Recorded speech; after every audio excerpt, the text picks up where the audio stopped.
2024 ലോക്സഭാ തെരഞ്ഞെടുപ്പ് തീയതി പ്രഖ്യാപനം അടുത്താഴ്ച ഉണ്ടാകും. മാർച്ച് 14-നോ 15-നോ ആയിരിക്കും പ്രഖ്യാപനം. രണ്ടാം മോദി സർക്കാരിന്റെ അവസാന കേന്ദ്ര മന്ത്രിസഭാ യോഗം ചൊവ്വാഴ്ച ചേരും. വിവിധ കേന്ദ്ര പദ്ധതികളുടെ ഉദ്ഘാടനങ്ങളും നയപരമായ പ്രഖ്യാപനങ്ങളും ബുധനാഴ്ചയ്ക്കകം നടത്താൻ മന്ത്രാലയങ്ങൾക്ക് പ്രധാനമന്ത്രിയുടെ ഓഫീസ് നിർദ്ദേശം നൽകിയതായാണ് സൂചന. തെരഞ്ഞെടുപ്പ് ഒരുക്കങ്ങൾ വിലയിരുത്താൻ കേന്ദ്ര തെരഞ്ഞെടുപ്പ് കമ്മീഷൻ മുഖ്യ കമ്മീഷണറും തെരഞ്ഞെടുപ്പ് കമ്മീഷണർമാർക്കും ചൊവ്വ, ബുധൻ ദിവസങ്ങളിൽ ജമ്മുകാശ്മീർ സന്ദർശിക്കുകയാണ്. ഈ സന്ദർശനം പൂർത്തിയായാൽ ഉടൻ കമ്മീഷന്റെ സമ്പൂർണ്ണ യോഗം ചേർന്ന് തിരഞ്ഞെടുപ്പ് തീയതി പ്രഖ്യാപിക്കും. മാതൃകാ പെരുമാറ്റച്ചട്ടം നിലവിൽ വരുന്നതിന് മുൻപ് 1 ഡസനോളം പദ്ധതികളുടെ ഉദ്ഘാടനം പ്രധാനമന്ത്രി നിർവഹിക്കും. ചില വൻകിട പദ്ധതികളുടെ പ്രഖ്യാപനവും അവസാന കേന്ദ്ര മന്ത്രിസഭാ യോഗത്തിന് ശേഷം ഉണ്ടാകും. മാതൃകാ പെരുമാറ്റച്ചട്ടം നിലവിൽ വരുന്നതിന് മുൻപ് CAA ചട്ടങ്ങൾ കേന്ദ്ര സർക്കാർ വിജ്ഞാപനം ചെയ്തേക്കും. 2019 സമാനമായി 7 ഘട്ടങ്ങളിലായിരിക്കും വോട്ടെടുപ്പ്. ആദ്യഘട്ടം ഏപ്രിൽ 2ാം വാരമായിരിക്കുമെന്നും സൂചനയുണ്ട്. മാർച്ച് 14 മുതൽ പെരുമാറ്റച്ചട്ടം നിലവിൽ വന്നേക്കും. ആദ്യഘട്ട സ്ഥാനാർത്ഥികളെ BJP ഇതിനോടകം തന്നെ പ്രഖ്യാപിച്ചു കഴിഞ്ഞു.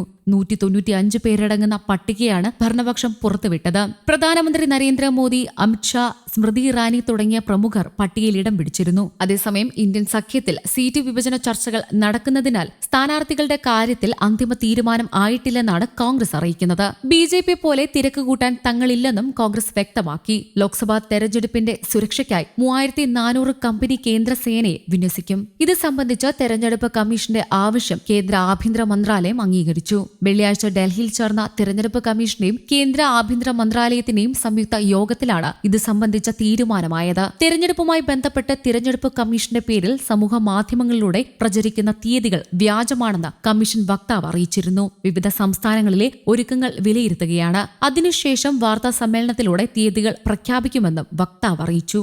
തെരഞ്ഞെടുപ്പിന്റെ ഭാഗമായി ഉദ്യോഗസ്ഥരെ സ്ഥലം മാറ്റുന്നത് അടുത്ത ജില്ലയിലേക്കാണെങ്കിലും ഒരേ പാർലമെന്റ് മണ്ഡലത്തിൽ പരിധിയിൽ വരരുതെന്ന് കമ്മീഷൻ സംസ്ഥാനങ്ങളോട് നിർദ്ദേശിച്ചു. 3 വർഷം ഒരിടത്ത് പൂർത്തിയാക്കിയവരെയാണ് മാറ്റുന്നത്. കഴിഞ്ഞ കുറച്ചു മാസങ്ങളായി എല്ലാ സംസ്ഥാനങ്ങളിലെയും മുഖ്യ തെരഞ്ഞെടുപ്പ് ഓഫീസർമാരുമായി പതിവായി യോഗങ്ങൾ നടത്തുന്നുണ്ട്. പ്രശ്നബാധിത പ്രദേശങ്ങൾ, EVMകളുടെ ചലനം, സുരക്ഷാ സേനയുടെ ആവശ്യകത, അതിർത്തികളിലെ ജാഗ്രത കർശനമാക്കൽ എന്നിവ വിലയിരുത്തിയ ശേഷം ആവശ്യമായ നടപടികൾ സ്വീകരിക്കും. അതേസമയം 2019 നിലവിൽ വന്ന പൗരത്വ ഭേദഗതി നിയമം ഈ വർഷം ലോക്സഭാ തെരഞ്ഞെടുപ്പിന് മുമ്പ് നടപ്പാക്കുമെന്ന് കേന്ദ്ര ആഭ്യന്തരമന്ത്രി അമിത്ഷാ അറിയിച്ചിരുന്നു. അത് സംബന്ധിച്ച ചട്ടങ്ങൾ പുറത്തുവിട്ടതിനു ശേഷം CAA നിലവിൽ വരും. ഇത് ആരുടെയും ഇന്ത്യൻ പൗരത്വം തട്ടിയെടുക്കാനുള്ളതല്ല.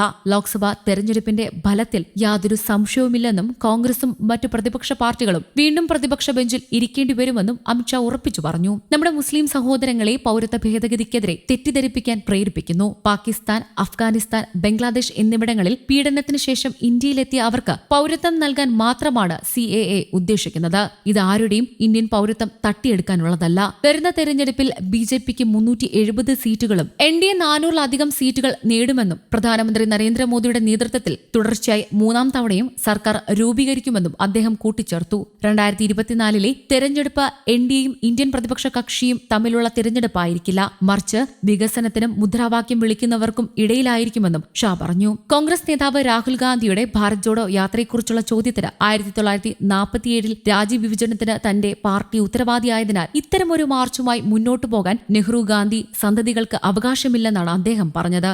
News desk, Kerala Kaumudi.